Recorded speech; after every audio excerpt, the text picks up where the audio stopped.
Nek to, inggih monggo.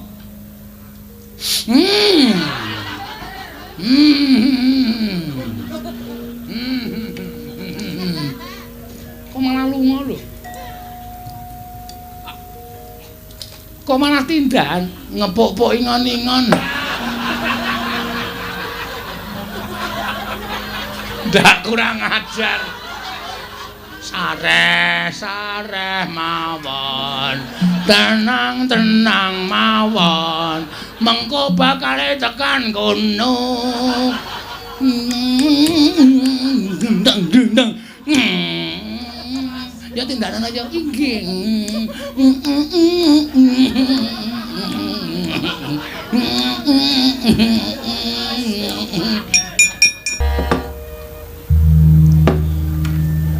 Nuwun amit pasang kaliman tabe tina bina ing lho duni dumawaing tawang tuwang sinuwun sampun kinten kula wantun sumalena angur mini dhateng sabda pangandika paduka namung emuti bilih wiwit enjang ngantos dumugi sakmangke Sang Hyang Surya sampun manjer wonten tengahipun paduka anak Prabu Ngastina sampun kepareng lenggah madaning Datulaya. Ewadene dereng wonten wiyosing pangandika paduka anak Prabu Ngastina malah katingal rengu pasuryan paduka. Kula nuwun sewu nggih. Menapa ingkang abdi kepatihan nandhang kalepatan upamiya mekaten dosa menapa ing badhe kula sandhang kula mboten badhe suwala. Waton paduka anak Prabu kepareng amedhar pangandikan saha nedahaken wonten pundi kalepatanipun ingkang bapa ing kepatihan. Namung mugi andadosna ing kawuningan sanget angeman dhateng asma paduka jejeripun Nalindra lenggah siniwaka sampun kathah para kawula nayaka ing sami ngabiyantara teka ingga sepriki paduka dereng kepareng amedhar pangandikan anak Prabu sesembahan kula monggo kula aturi paring pangandikan ingkang terwaca ingkang bapa nedya nganglungaken jangga nilingaken karna Mastuti sabda tama paduka anak Prabu Ngastina nggir anak Prabu Duryudana.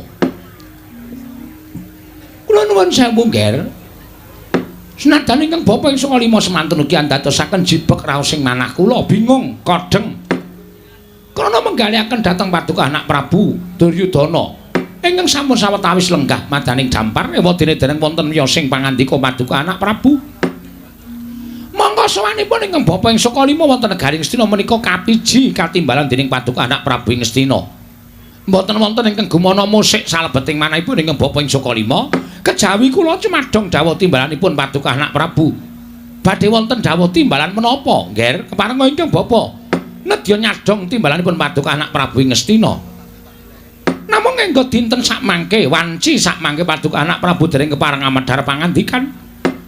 Menapa wonten ingkang ginebeng saklebeting penggalih ingkang adamel kodheng penggalih paduka anak Prabu Ngastina. Upami mekaten monggo to, kula aturi paring dawuh.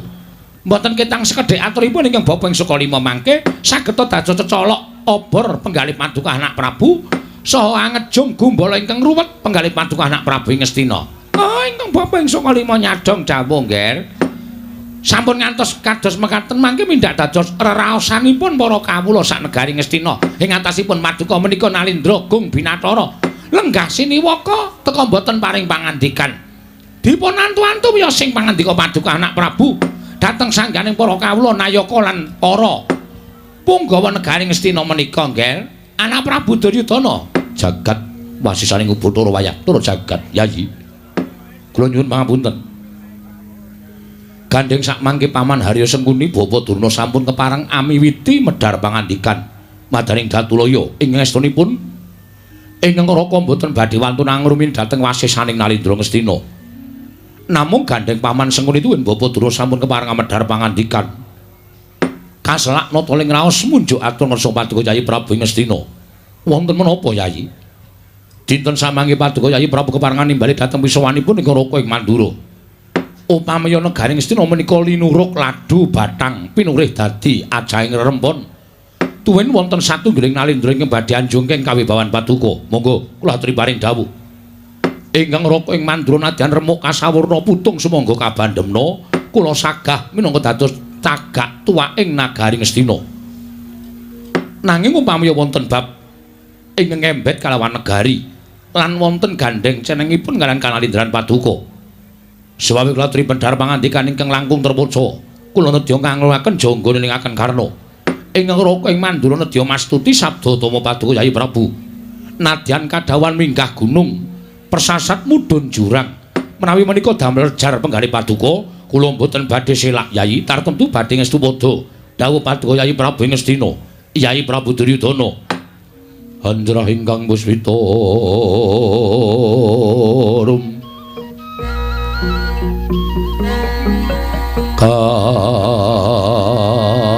kasilring samirana mrih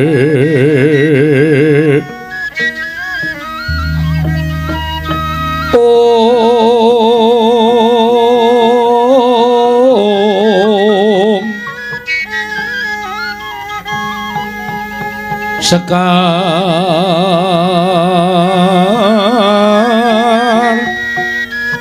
kadung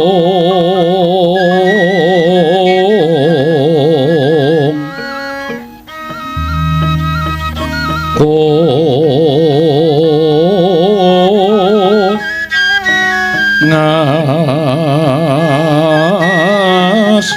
kandanyo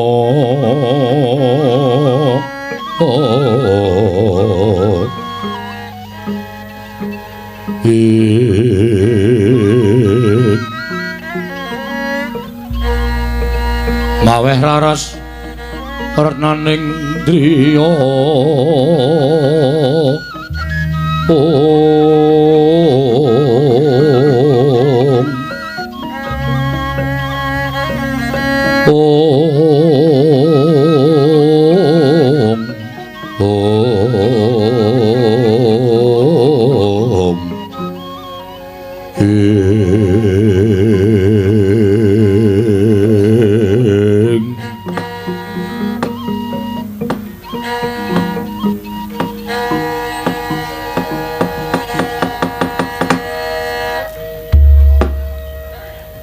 Pamandarya wonten timbalan nggih Koko Prabu wonten dawuh Yai Bobo menemban Durna kula wonten manut timbalan Paduka anak Prabu Ngastina nggih dinten samangke sareng kula nyumurupi dhateng agelaring para kawula Nayaka lan Punggawa miwah lenggahipun para sepuh wonten negari Ngastina pangraos kula pasewakan menika kadhi kula bibaraken lho mangke rumiyin ingkang nimbali sawanipun ingkang bapa ing kepatihan menika Paduka anak Prabu teka Paduka paring dawuh ingkang mekaten nggih krana sareng kula nyumurupi kathahing para Nayaka lan Punggawa kathahing para pinisepuh ingkang sami lenggah madyaning Datulaya saestu mboten dadosaken lejar raos ing manah kula Yayi kula wonten dawuh menawi wonten perkawis tumuli kababarna mboten prayogi menawi wonten bab ingkang ginebeng salebeting penggalih tumuli Paduka penggalih piyambak menika mboten prayogi alit Paduka badhe dipun gegasah dhateng perkawis menika agengipun badhe ngembet dhateng kesarasanipun Paduka Yai Prabu Ngastina mila kedah dipun ngendikaaken monggo dipun petang-petang tuwin dipun gelar sarta dipun gulung kados pundi mangke menawi wonten bab ingkang dados ribet penggalih Paduka tumuli dipun padosi caranipun supados perkawis menika kala wau tumuli wudar Koko Prabu wonten dawuh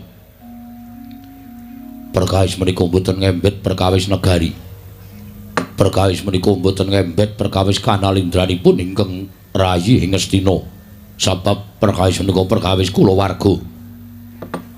kulawarga kasinggihan mekaten paribasanipun sampun pepes bayu kang tapis kula gesang menika sampun mboten wonten ginanipun kula dados nalindra menika sampun muspra tanpa guna ingkang kula ajab pripun carane supaya Duryudana dicupet umure aja nganti kedawa-dawa anggenipun kula gumlar wonten ing jagat wiladalah mangiremi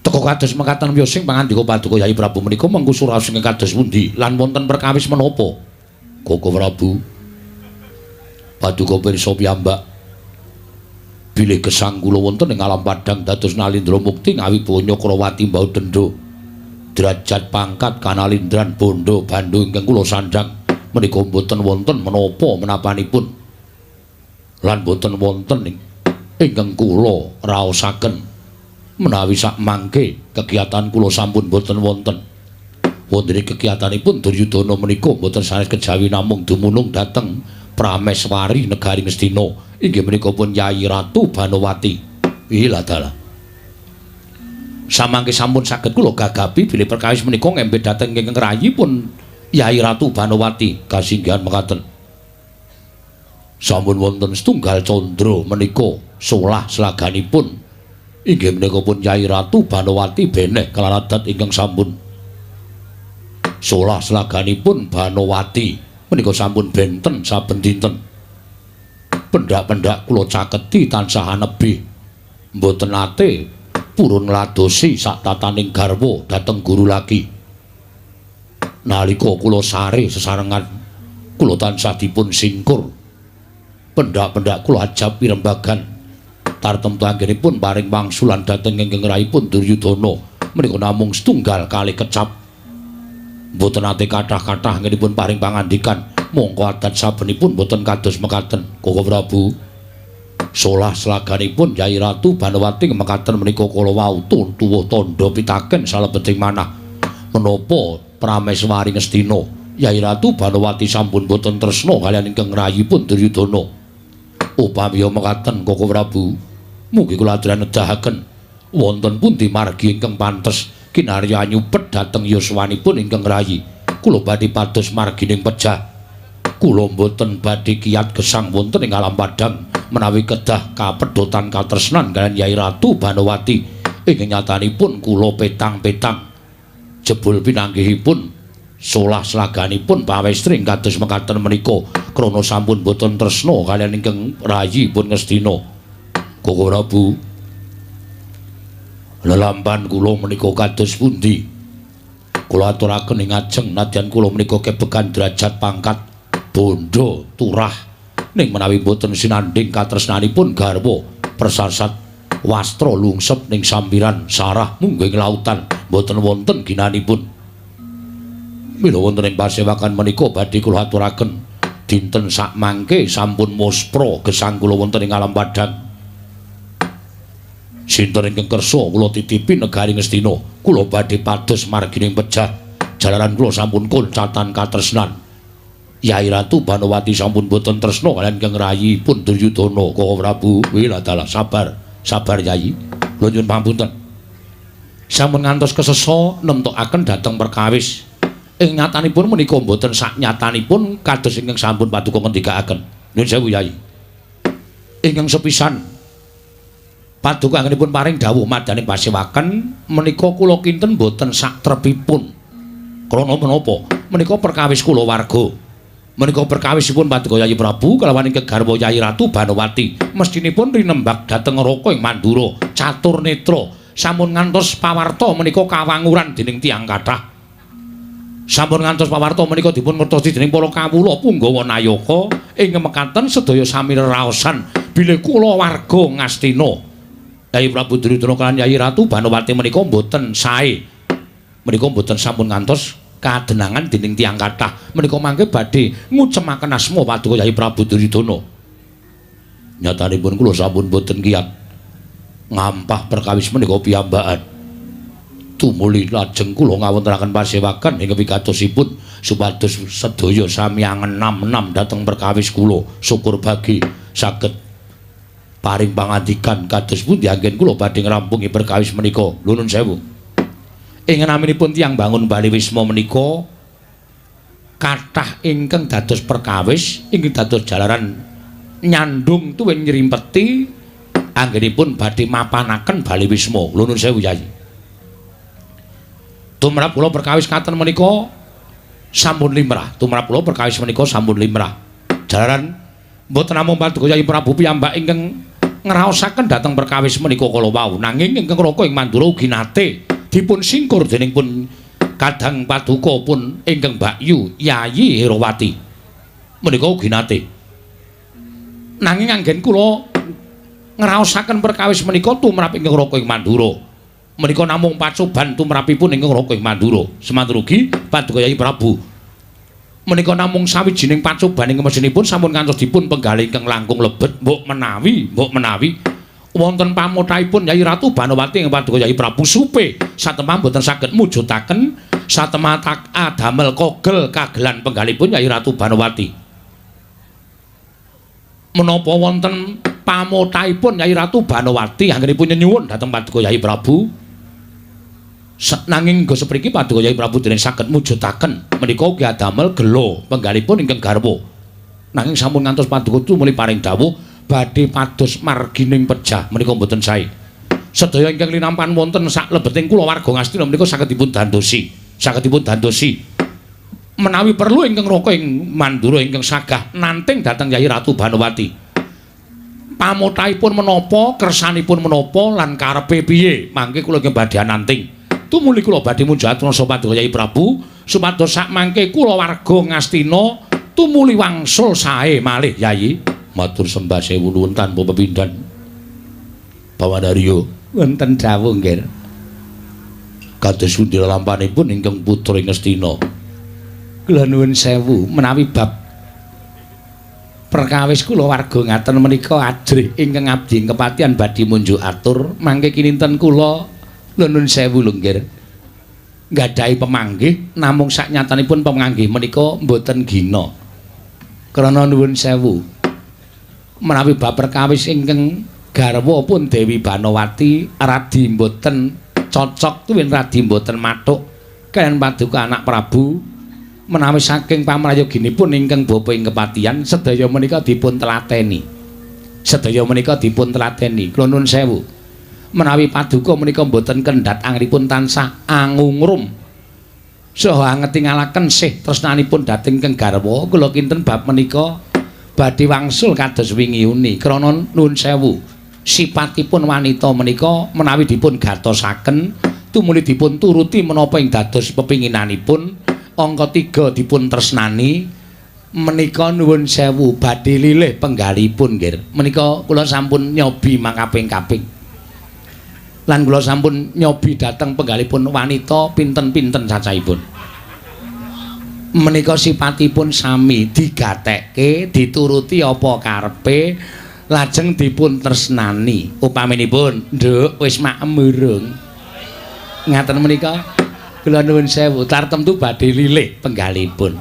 Ngati-ati ya Nduk nek lunga wis bali urung. Menika nggih, kula nuwun sewu. Nggih. Kelampan ngaten menika sampun kula lampahi.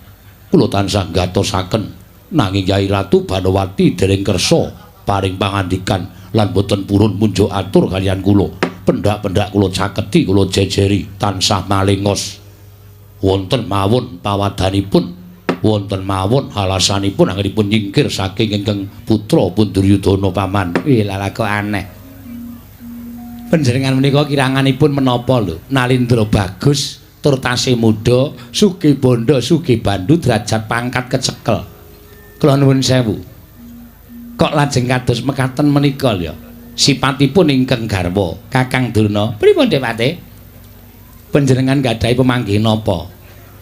Dewi Banowati wis kagungan garwa sugih, derajat pangkat wis ana, dhuwit ya ana, bondo ya ana. Ning kok tansah ewa lan anak Prabu Duryudana menika nuwun sewu. Menapa wonten jalaranipun sanesipun menika? Oh, gandhak blekudung, sumaruh gembol, sumorante, hawala. Nuwun sewu lho, Depate. Menawi saking pamitahipun ingkang bapa ing kepatihan, nuwun sewu nggih, anak Prabu Duryudana, anak Prabu Baladewa kepareng kula munjatur. Bawaduna kula semanggaken. Miturut pamitahipun ingkang bapa ing Sukalima, tiyang mangun Bale Wisma menika ingkang cagak ingkang kiyat. Menika mboten kok perkawis branda donya, mboten kok perkawis derajat pangkat, mboten kok perkawis anggenipun gadahi kesugihan ingkang kliwat. Menika saged damel pemarem tumraping piyai putri menika mboten. Nuwun sewu lho. Arepa duwe dhuwit akeh, arepa duwe derajat pangkat, arepa kesugihane seprapat jagat saupamane, kula nuwun sewu, nek mboten saged paring napa? Nek mboten iso menehi pemareming batin menika lho, nggih. Menika ingkang dados jalaran Anggenipun piyai putri menika kadang kula sok menggok dalan. Nggih. Lho menika saestu. Kula nuwun sewu gagah kaya ngapa, sugih kaya ngapa? Lho nek ra iso atos. Atos suarane ngoten lho. Suarane karo tangga teparu ingkang sok ngrasani karo kulawarga menika ginanipun menapa? Ha iki ta? Mergi menapa? Ujaring para pinter ingkang sampun dipun rembag sesarengan nuwun sewu nggih. Pecahing Bale Wisma menika wonten pinten-pinten perkawis.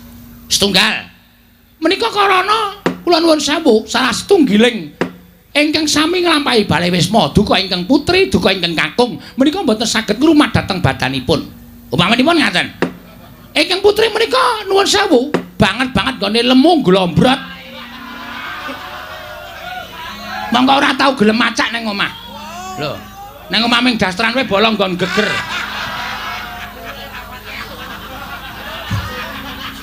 Wong wedok kok punuke papat. Kula nuwun sewu menika dados jalaran tiyang kakung menika tumuli tresna dhateng tiyang sanes. Kula nuwun sewu lho, Nger. Ning omah ming dimasake jangan terong mongko ning jaba ana gudheg, ana troncom, ana nang sak piturute. Menika kula nuwun sewu. Menika ki dados sarana piyai kakung menika tumuli penggok margi.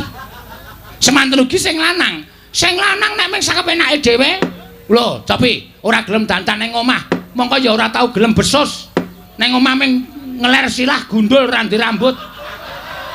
Nggih. Sarungan tok mongko ampeke ora jamak-jamak.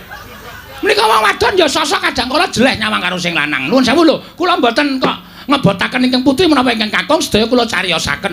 Arep sing lanang kuwi iso golek dhuwit, arep sing lanang kuwi iso kaya ngapa. Ning nek nggone dandanan ning omah sakepenake dhewe menika ya mboten prayogi. Menika ya dados jalaran ingkang putri menika tumuli klirik dhateng piyanten kakung sanes. Mengatakan Bapak Durna. Nggih. Pemanggihipun Bapak Durna menika ketemu nalar. Lho, ketemu nalar saestu, saestu. Kula nuwun sewu. Ingkang ngangka kalih. Inggih menika sampun aturaken ing ajeng salah setunggalipun menika mboten saged ngaturaken jatining pemarem. Ngaten menika. Inggih. Menika ya bisa dadi jalaran wong mangun Bale Wisma menika tumuli mandheg wonten ing mergi. Inggih, Kakang Durna. Monggo dasare isih nom-enom. Isih mbutuhake kaya ngono. Ning jebul ora ana sing iso. Mbok sing lanang, mbok sing wedok ora iso ngladeni. Sing lanang ora iso ngladeni sing wedok, sing wedok ora iso ngladeni sing lanang. Lah, menika dados sarana pecahing rumah tangga. Ngoten ya, Kakang. Nggih, nggih. Mula aja sok gleleng. Ngoten nggih. Kaya sampeyan niku kula rega sampeyan kok harmonis. Ket biyen ora tau ana perkara. Amarga bojo kula keleke papat. Keleke papat. Lho, daran ta? Mengajeng ngoten ta sampean? Mengajeng ece kula kaya ngoten ta? Ngerti kula wangsuli men marem sampean. Men puas sampean. Merga kula ora tau padu karo bojo kula. Masa kula padu kula omong akeh rika ming ngoten. Ta mboten ajeng kelakon ta, Depati? Nggih, nggih. Terle nuwun sewu. Le ngaturi jati ning pemarem ya harmonis. Pun mboten sah dirembug. Sampeyan ndak malang kencing kalih kula.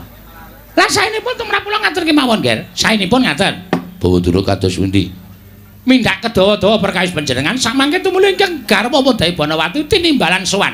Menawi paduka ajrih utawi boten sekeca nimbali Dewi Banawati ingkang garwa menika piyambakan, mumpung wonten mriki wonten sakataing para pinisepuh, para punggawa, para nayaka. Mbok menawi wonten ngajenganipun para sepuh menika tumuli ingkang garwa Dewi Banawati saged ngaturaken menapa ta sababipun sampun setunggal candra menika Dewi Banawati mboten ngladosi paduka anak Prabu Tridana sak tatanipun tiyang mangun Bale Wisma. Menika cara ingkang langkung prayogi. Tartemtu Dewi Banawati badhe isin menawi wonten ngajenganipun anak Prabu Baladewa, wonten ngajenganipun Adipati Harya Senguni lan wonten ngajenganipun ingkang Bapa ing Sukalima. Mbok menawi mangke Dewi Banawati saged walaka dhateng paduka anak Prabu ing Ngastina, Nger. Sidhem jroning pasewakan Wadyagung tanpa sapawa.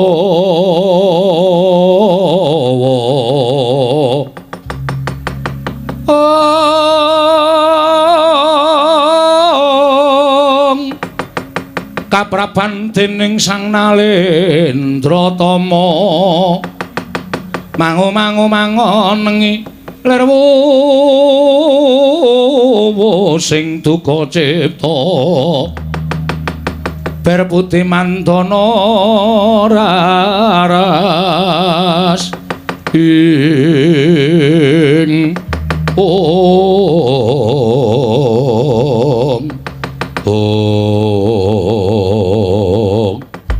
gumarenggeng pirembagan madaning Datulaya negaring Ngastina nalika semanten kathah-kathah pangendhanipun Penembahan Durna tinampi sanata ing Ngastina Prabu Duryudana parandring manggan dadosaken legeg jroning driya nata ing Ngastina Prabu Suyudana nglenggahi kanyut minangka wardu kanyut ujareng mangganten wardu Jarwangeca nginangun durung abange durung randing dasaring pertala kasaru geger madyaning Datulaya geger madyaning kedaton lampahe ngemban ingkang bletek-bletek saking tebian sinuwun kula ingkang sowan sampun ngantos kedhot penggalih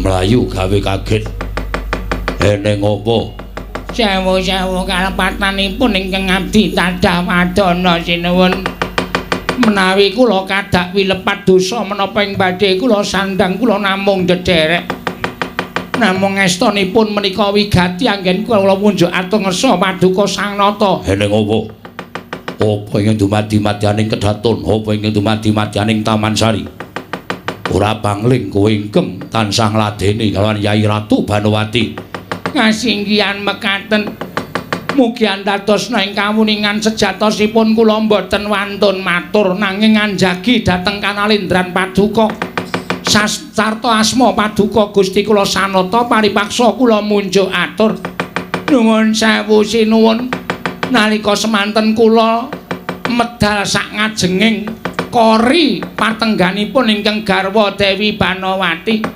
boten kanthi kasengaja kula nglirik sak lebeting patenggan kula nuwun sewu ketingal sukunipun wonten setunggiling priya ingkang sare wonten patengganipun Dewi Banowati lanang apa wedok jaler sinuwun wulunipun kathah jaler sinuwun estu kula mboten badhe ngatur dara dawah kalenggak nata Ngastina.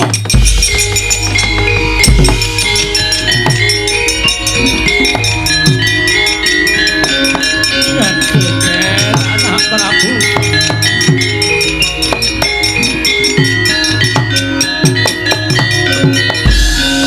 Anak Prabu. Kula aturi emot nggih sampun ngantos tumuli paduka dawah saking damper. Dipun mresani sangganing para kawula semanten kathahipun Yayi kula tremut Yayi kula tremut nggih dipun tabahaken penggalipun dipun kiyataken penggalipun mbok menawi menika abdi ingkang matur menika klentu anggenipun nyawang mangke menawi ngantos abdi menika klentu anggenipun nyawang dipun kethok jaganipun kemawon sampun damel kodheng penggalih paduka anak Prabu Ngastina nggih kados pundi Paman kula nyuwun ngampil pusakanipun Paman Sengguni. Kula badhe suduk salira. Cetha nek sesasi niki sing kula rasake kepara nyata. Bojo kula Banowati wis ngeliya. Bojo kula wis ora tresna kalih kula nyatane nglebokke menungsa teng patenggan Taman Sari. Wis ora ana gunane kula urip ana ing alam padang. Yayi, lenggah kula badhe niti priksa Yayi.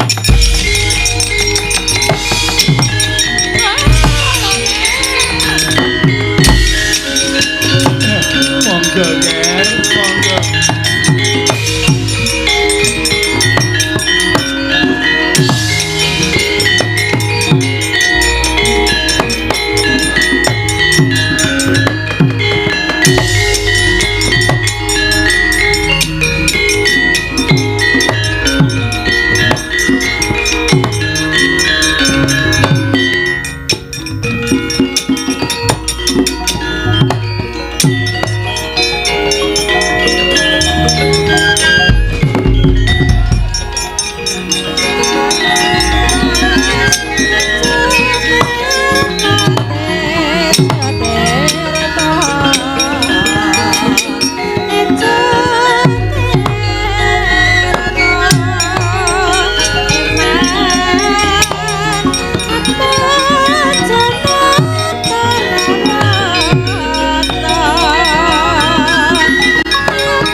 Kembang popong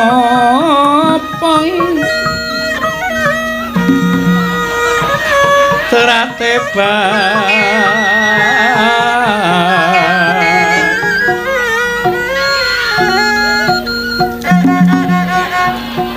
rayungan loma lengkung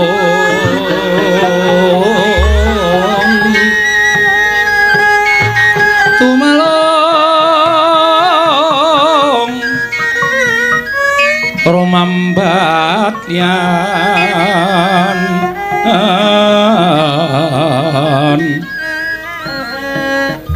wae semukang mawor raras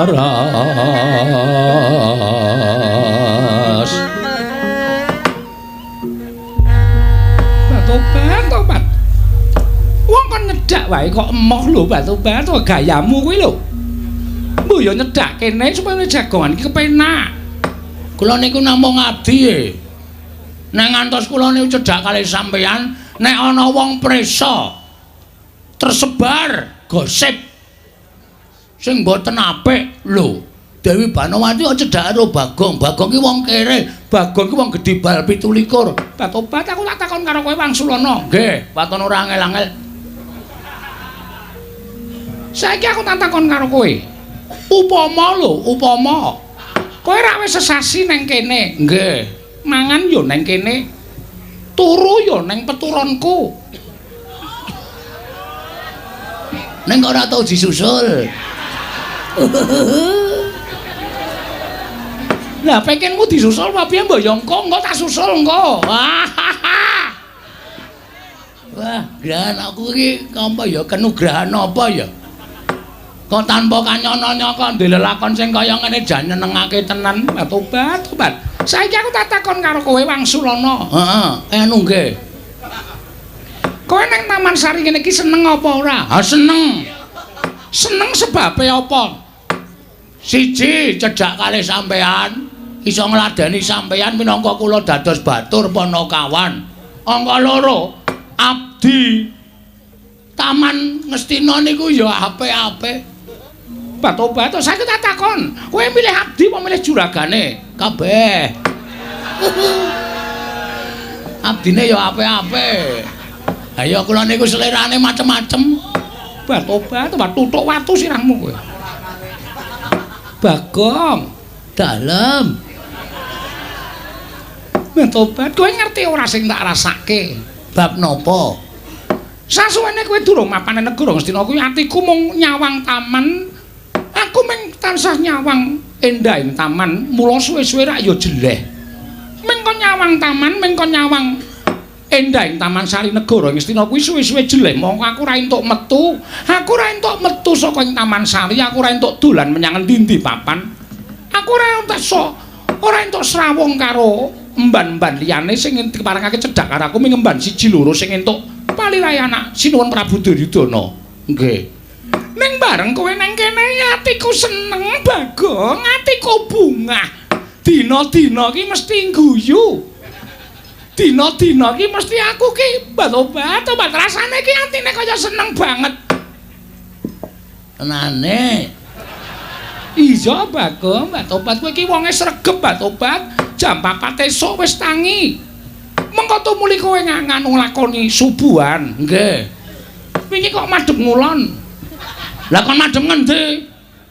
Ora ya madhep ngulon, Tobat karang aku ya ora tau nindakake. Panembah, mula aku ora ngerti. Ah niku salahe sampean teng riku niku. Mula arep sampean niku kedunungan derajat pangkat kudu tetep manembah, bersyukur karo sing gawe urip. Iya. Mengko sabar kuwi kowe terus ngepel kabeh Taman Sari mbok pel. Tobat ning kowe aja ngawur. Kowe iki ngepel kok nganggo kathokku lho. Alat pel niku rak segitiga to. Dadi niku lek nglebokke gampang. Rasa dadak dilempit-lempit. Karang nek ngepel karo mbayangke iki tenagane iso tumpuk matikel-tikel e. Kula pel ngenten iki kalau tak bayangke aduh. Iki lagi wadahe. Diapurmu nggih. Ya dienggo semangat tok ya. Iya.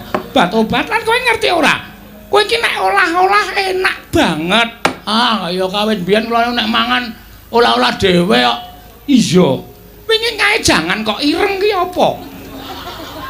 Nika brongkos. Kai tolo, kai tahu, kai krecek, terus dicampuri ceker.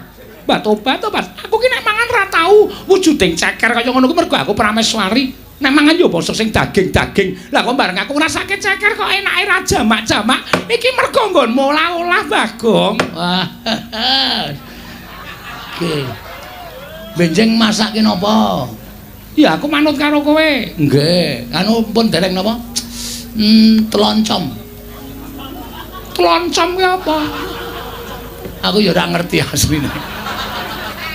Teroncom apa teloncom? Hah? Terancam. Terancam bahaya. Tobat, terancam. Iya, nggih.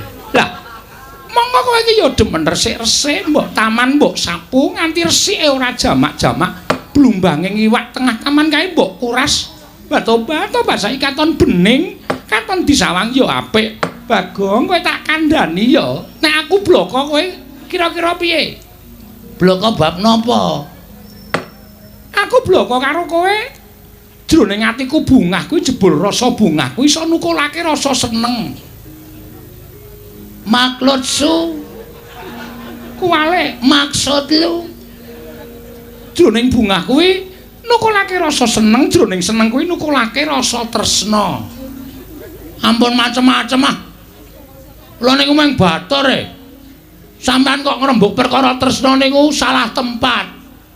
Samane ana kali kula wajibe ngrembug perkara pegawean, ora perkara tresna.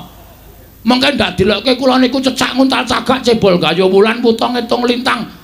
Wong pungguk merindukan bulan.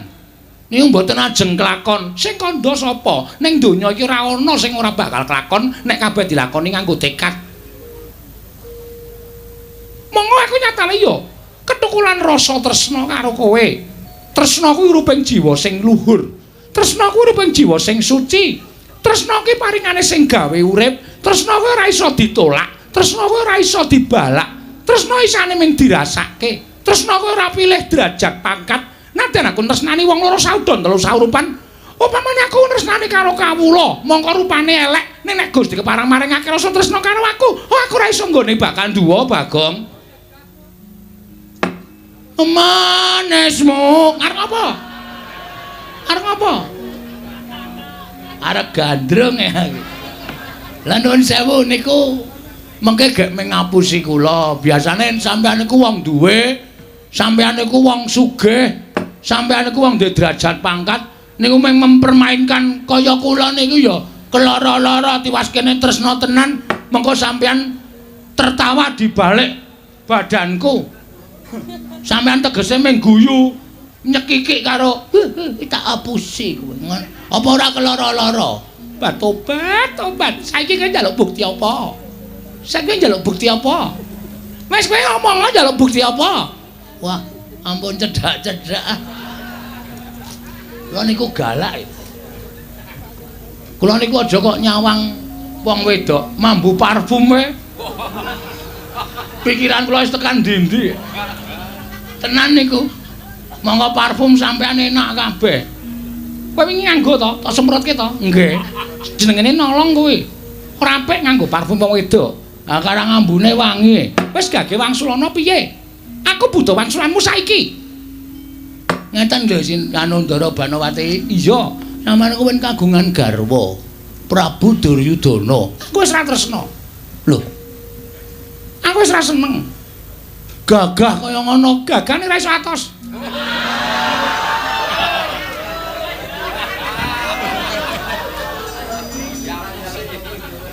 Oh. Dadi masalahe kuwi to. Mula kula mlebu patenggane sampeyan kalih Prabu Duryudana kok teng pundi-pundi teng Slebar. Ana kipas angin jempalik barang. Niku sampeyan nek kagol niku nendhangi napa-napa lho. Ora sembodo. Aku ora tresna. Wah, ha iki. Ha terus sampean serius ngendika kaya ngoten niku? Iya tenan. Yakin? Tenan, Bagong. Wah, bojo kula, manut sakarepmu. Kula patenane sik. Aja dipateni, Mbak Tobat lagi dinggo lebah. Dagelan kuno. Ning yo piye carane ditembungke? Bojomu Diwayu Banowati no gelem ra? Mesti gelem wong bojomu elek to? Nggih. Bojomu ki mesti elek rumasane elek, Diwayu karo wong ayu mesti gelem. Ngono ora gelem tak tutukane. Aja. Anak kula manut. Tak titipke panti asuhan ya. Batobat ayo dititip panti asuhan. Diakoke nek bapakne modar mbokne modar. Wis ngono mawon beres malah ora ragat. Asik lho niku. Saiki kowe piye? Aku butuh jawabanmu, butuh wangsulamu, ndak selak kemrangsang pikirku. Wong turu ya wis ning patunggonku barang kok. Sapenake dhewe mongko nek esuk ya tak gugat kowe. Bagong tangi, Bagong tangi. Nggih. Ngene wae. Nek pancen sampean tresna tenan karo Bagong, sampean ora napa berperan sebagai prameswari. Terus tetep dadi garwane Bagong. Ora ngono kuwi bojo karo wong lanang kok ngadeg gejejer ora basa. Ayo lungguh ngisor. Inggih ngestaken dawuh. Tobat. Menawi kersanipun ngados mekaten kula nang ngestu padha, kula ngestaken dawuh to Kang Mas Bagong.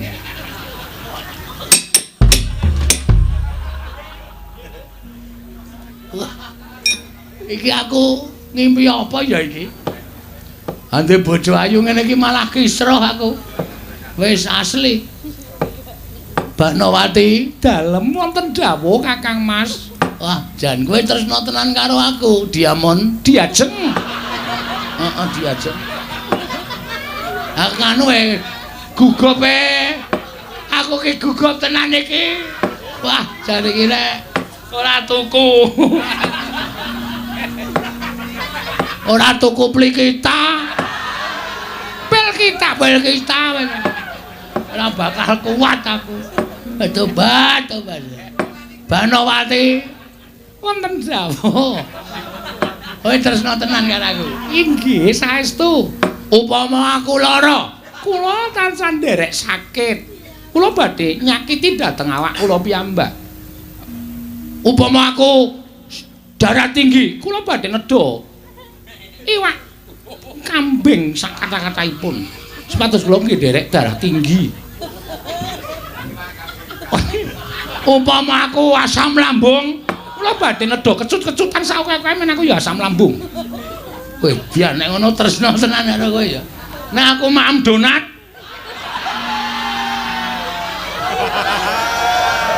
Kula iki badhe nedha donat sak kata-kataipun. Ame kali loro mboten napa-napa, mboten napa-napa. Nek ngono kowe tresna tenan karo. Nek aku mati, ha saiki iki tekan nggon pati. Nek aku apa jenenge? Basane apa? Sirpong, sirna. Sirna marga mlayu. Marga layu. Kula ya badhe patus margi ning pejah. Nek perlu kula ajeng lalu. Wah, tenan wi. Inggih. Lah saiki upama kowe dhaup karo aku. Inggih. Upama meteng upamane lho iki. Inggih. Sesuk nek anak-anak dijenengi sapa wis? Ayo.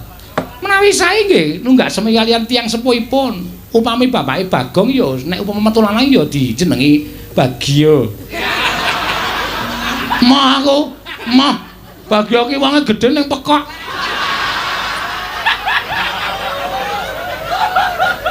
Lah menapa Baron? Ah loro kuwi aja.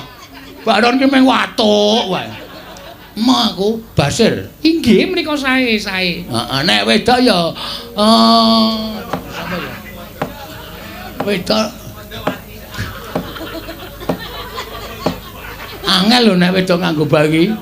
Ciluba. Inggih menika ugi sae. Sae kemawon. Ah, jan. Kira-kira pengen ndek anak pira kowe? Menawi sae menika anu mitra dhateng aturanipun negari Ngastina menika namung kalih. Kabeh. Kabeh. Aku mongko pengen ndek anak kae. Nderek mawon. Oh iso nang anake umur sesasi kowe metengna ya. Tobat malah ya dinteni sik kaya. Njur kesusu-susu lho. Ha selak tuwa. Selak ra iso ngapa-ngapa pokoke garing pangan.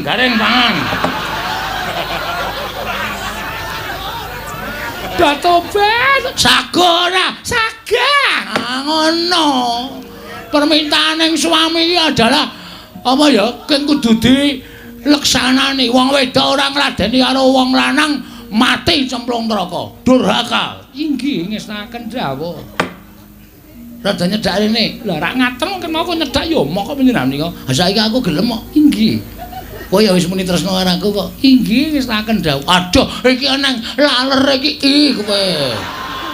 Kurang ajar kok an.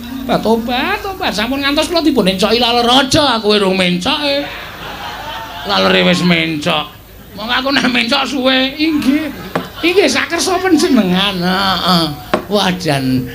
Delok tangane. Inggih monggo kok ping tangan lho sing dijaluk apa wae dijaluk tak weneke kok.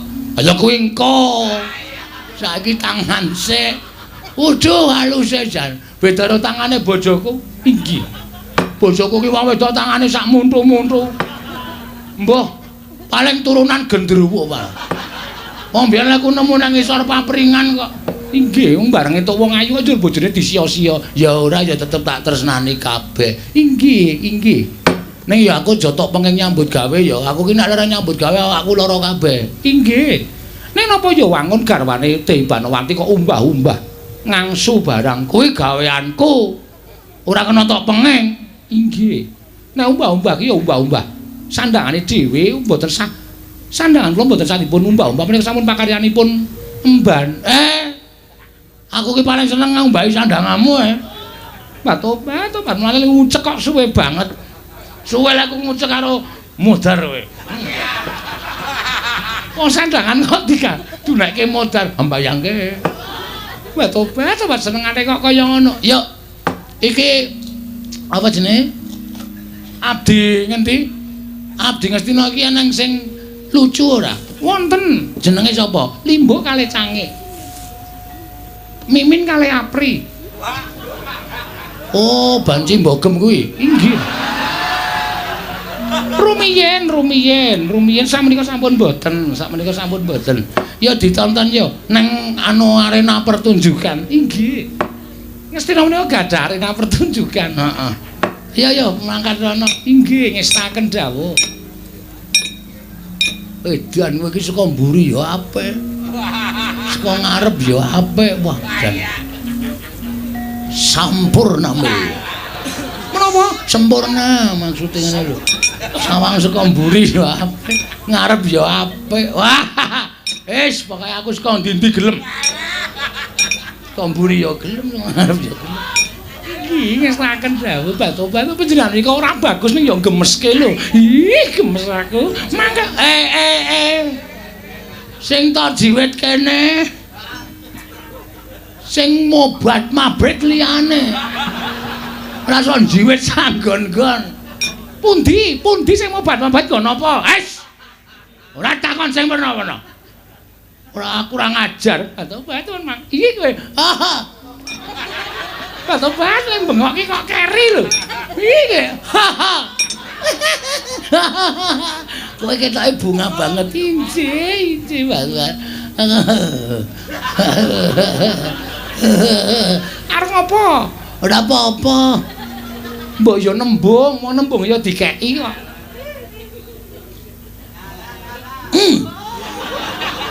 Ngopo? Ngopo pilek apa piye? Wah! Ora tanggap. Lesun. Itu ya. Pareng mawon ora entuk mergo apa kok ya. Wong ya karo calon bojone kok. Benjang lepun lijap teng pundi? Kau ae sing murah. Ya, rasa ngedunke. Kau ae sing murah. Mangkat wong loro, Seksine golek wong nang jaba. kunci ngesnaken dawuh. Lho. Ngelimping, kurang ajar. Ih, kowe aja ngono ban tutukane dhewe. Mboten napa-napa ning nembung. Aku wis nembung ora dikek-keki. Kowe nglali-lali. Monggo pangenan pundi? Monggo panggenan pundi? Sik aku malah deg-degan. Kok dadi detak jantungku banter banget aku. Dilegani mung ora njur kendho.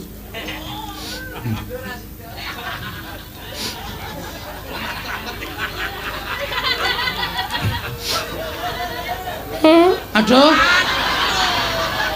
Pripun? Malah ngentut aku. Ngambet malah ngentut. Batu menjani kok sok meneh mbok mangan ki diatur. Ambune ra karo. Barang aku ki panganan bosok barang ta. Nek ta? Inggih monggo.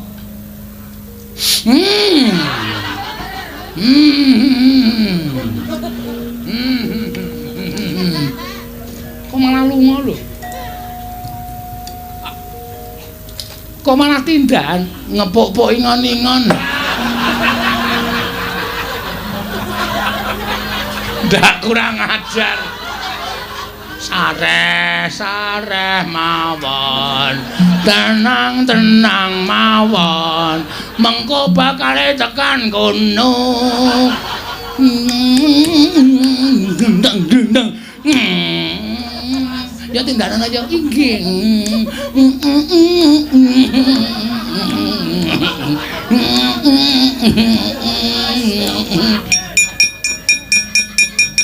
Ora ditebek. Wis ora apa-apa, ayo ditenani engko ndak serat ditenteni Limbo Cange main pentas sithik, mengko bareng tonton Limbo Cange kan awak dhewe iso melaksanakan. Inggih ngestaken. Oh ya, Inggih ngestaken dawuh. ya makanya Banawati monggo. Pangeran Bagong nek piyai putih nek nyeluk guru lakine nek piyai rak pangeran. Inggih monggo pangeran kula dherekaken gandeng astaku. Monggo kula gandeng cengel. Monggo, ayo mangkat bareng karo aku Banawati.